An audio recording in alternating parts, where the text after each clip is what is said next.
Good evening. I'm Cookie Stoner, and welcome to Cookie Stoner Presents. I am with Asher Roth. Okay, Asher, this is our second segment, and as I told you, we ended up with a good stopping spot. I want to start. Let's talk a little bit about transphobia. I think we all know what that means. What did it mean to you when you realized you had the epiphany that that might be me? And I don't know that it was the epiphany of I'm in the wrong body, but you realize, as you said, watching a video of someone who transitioned, like, because you just felt that you could connect with that. Right. The transphobia. Yeah, I really didn't, like, I'm very open to everything, I always have been, but I think with society and how they view trans people, just having that realization, I felt I had my own internalized transphobia because I started thinking, like, people are going to think that I'm a freak. And We actually talked about that. Yeah. Because, well, first of all, you're an empathetic and a compassionate person. Yes. That would be, as you said, but really the trans, I think it's just not sometimes on your radar. Right. So it's not that you would be mean about it, but as you said, it was just what you sort of, not even just what society, as you said, the way society, the jokes, we talked about that. People joking, just even people who are kind people think it's a big joke. Right. And they don't realize it truly is a medical condition. Right. Yeah. It took a while to get over that. And I mean, it actually took a long time to get over that. But and I knew going into it, it took me a long time to accept myself as trans. So I knew that once I told my family, it was going to take them a long time too.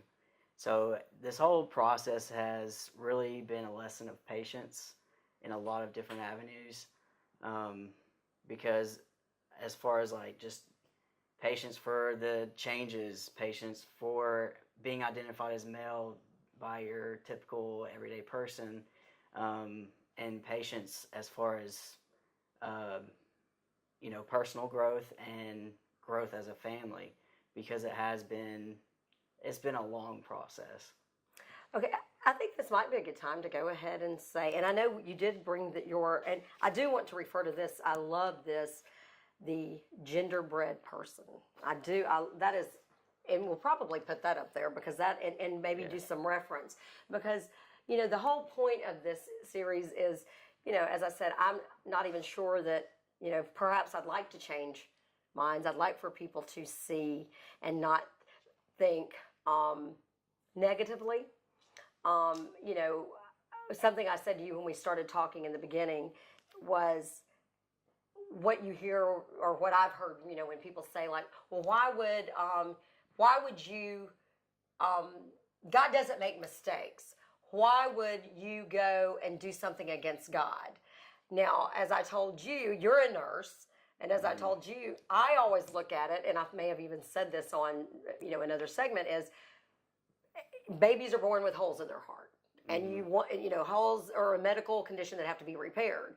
So it doesn't, and no one says, okay, that's not a mistake that God made. I'm not even saying that it's a mistake God made. It's just a medical condition that has to be repaired. Right. So why do we not think that someone can be born in the wrong gender and have something up here and have a different, anatomy? So that's a real simplified way of looking at it. That's just the way I have done it for myself, or when I'm talking with others. Is that safe to say that's kind of you can say it's not a good way to look at it. I mean, it doesn't offend me. That, the book that the genderbread person came out of, he talks about it as a metaphor, as like, it's just as life-saving as somebody needing a liver transplant. Okay, that is huge.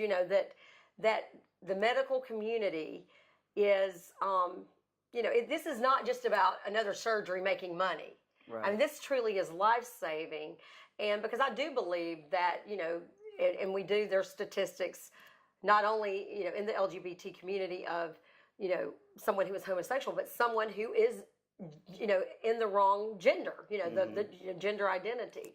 Right. So this is a very important topic that, as I said, we may not change everyone's mind, but at least if someone listens to and sees you, a Southern young man who says, why the heck would somebody do, who in the world would go to all this trouble? And it seems kind of crazy, but to have all this process, and it's not even a selfish thing. It's, as you said, we talked about earlier, this saved your life, didn't it? Yes, it did for sure. Like, I was in such a bad depression before even going to a therapist that it was life or death at that point. And even though I felt so guilty for doing it to my family and putting them through this, I had to do it.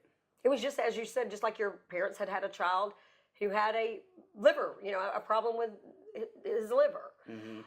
Okay, so now, did the therapist help you come to terms with this, or did you go to a therapist that specifically works with trans people, or, Yes. did you seek that? What I did was there's a good website called Laura's Playground. Mm-hmm. If you type that into Google. Put that up, Laura's Playground, and that's a helpful resource then. Oh, yes. It's got a list of gender therapists by state. Okay. And so my family doesn't really talk about anything, any issues. We just act like it's not happening. Right. And we've always been that way. So I didn't really have family to talk to. My girlfriend at the time, she didn't really want to talk about it. So I was basically going through this by myself. And so I just started feeling like I was going crazy and I just needed somebody to talk to. So I went on that website, found somebody that is in Nashville, Tennessee, and started going to see her.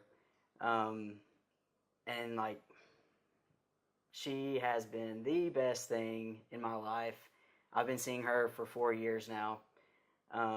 We just really connected really well, and she helped me through the whole process and trying to get rid of the shame and have more love for myself. That this is not something you chose. Right. And so that helped more than anything. I actually went to my therapist, and I was in therapy for an entire year before I decided to physically transition. So so it wasn't like, this has not just been some like impulse, like, Right. I really wanted to, I'm tired of wearing those girl clothes. I'm tired of doing this. I'd like to grow a little bit of a beard. So it's been an entire process then. Yes, it's been a Even long process. even mentally. Oh yes, obviously. for sure. So for sure. So this is not just something that's been, as you said, some knee-jerk reaction or Right. like some big choice. I mean, first of all, there was all that guilt and shame Mm-hmm. for your family. Right. And to coming to terms that you didn't choose this, it's just like someone being born with any type of, and I hate to use the word impediment, but that was certainly not, something that was, good for your mental growth if you're obviously Right. not, matched. Right. So it was a very hard thing to go through, and it was a huge mental toll. And, I was very hesitant.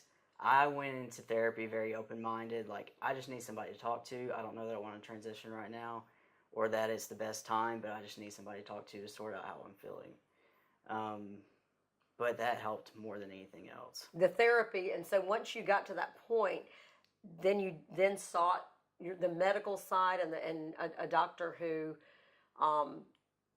works and does the surgeries, I suppose, or the hormones, and then the surgery. Because I guess you go to an endocrinologist Right. for hormones, and then of course surgeon who special. Now, or is this all up in Nashville? Yes, I did everything in Nashville. Well, I did. My therapist is in Nashville, and my endocrinologist is in Nashville. Most of the time, what happens is the whole way to do it is, if you're going to go on hormones, a lot of times they require you to have a letter from your therapist saying that you're of sound, or that you are mentally stable, that that you didn't just decide to wake up one day and like Right. go crazy and decide you wanted to do this. and that this So there is the a next, process. This is not just Yes. something that you can go to some, or I mean I don't know. I mean I've seen different. Yeah, people do it different ways, Yeah. but the way that it usually But most happens doctors is, that you just can't go to a surgeon and say, hey, I want to transition. right. There's like a process, obviously. Yeah, and even with doing surgeries, you have to have a letter from your therapist saying that this is the next needed step in your physical transition. In your physical transition. Okay. And did you the transition surgery? Was that in Nashville? I actually had surgery with Dr. Gary Money in Davie, Florida. In Florida, okay. But the point here too is there are places in the South, Mm-hmm. that even though Florida, it's still, of course, we a lot of Floridians might be like, we're not the South. Yeah. But there are there are places and resources, and I think that's important to say. There are resources, especially in the South, or especially in Nashville, for transgender, and that's important. And that's kind of a central place, for people to know.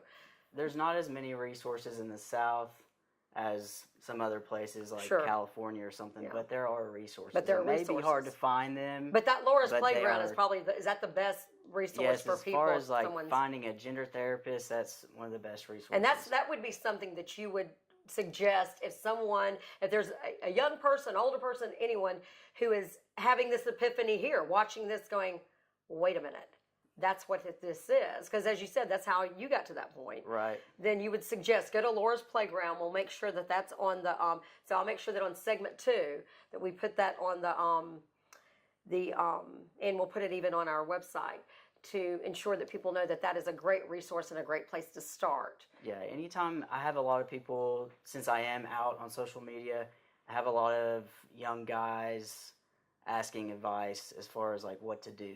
I think I'm trans, I don't know what to do, what's the first step? And that's what I always lead them to is find a gender therapist, go from there. So I see and as I said, when I knew you were certainly not even demonstrative in your like, even socially, you weren't like, but this just, and I'm not trying to, I don't think you did this obviously to become this poster child but just like with anyone, you have got a presence, as you said, to show that you don't have that guilt and shame, that I've been through this, and now I want to be able to help other people. And I know that obviously that's why you're doing this. And we've talked about this for a while. Yeah. And you were really one of the first people that I talked to that I said, I'm really wanting to do something. And I knew that we didn't want to sensationalize anything, that we really wanted to help people. We didn't want to, even when we opened up, we wanted people to know who you were before, but even that was just a name and an outward presence. Right. That really wasn't even who you were, and I think that's why there was that melancholy and sadness. Right. And now you just are this, happy, vibrant guy. And that just, just even your smile, that just makes me, it is. It's poignant for me, and it kind of makes me like want to cry for you. I'm just like, oh my God, I'm so happy for you. And I didn't even know I'd feel that way. I mean, I've been real, excited. I know my kids and I are like, oh yeah, look at on your social media, but yet, I'm just seeing you. It just does make me really happy. Yeah. I tell you what I want to do on this one. I want to start on our next segment. And what I would like to do is to talk about two different things on there. And, we might break it up. We'll just see where we go. I want to talk about coming out to, or coming out to your family trans. Mm-hmm. And then also, a little bit about that process. And then I would like to also talk about, because here's the question, and you and I talked about it, and it will be in our next segment. People always ask, well, and sometimes people don't, do it in a respectful way. Sometimes people sort of scoff at it. Well, are you a straight guy? Are you a lesbian? Are you a this or that? Do you like girls? Do you like guys? I mean, and instead of trying to have compassion and understanding that, okay, I didn't ask to be born like this. I was a guy, I just had a girl's body, and this is what I'm attracted to. Right. So we'll come back and talk a little bit about that. And then, but first talking about coming out to your parents, and we'll do that on our next segment.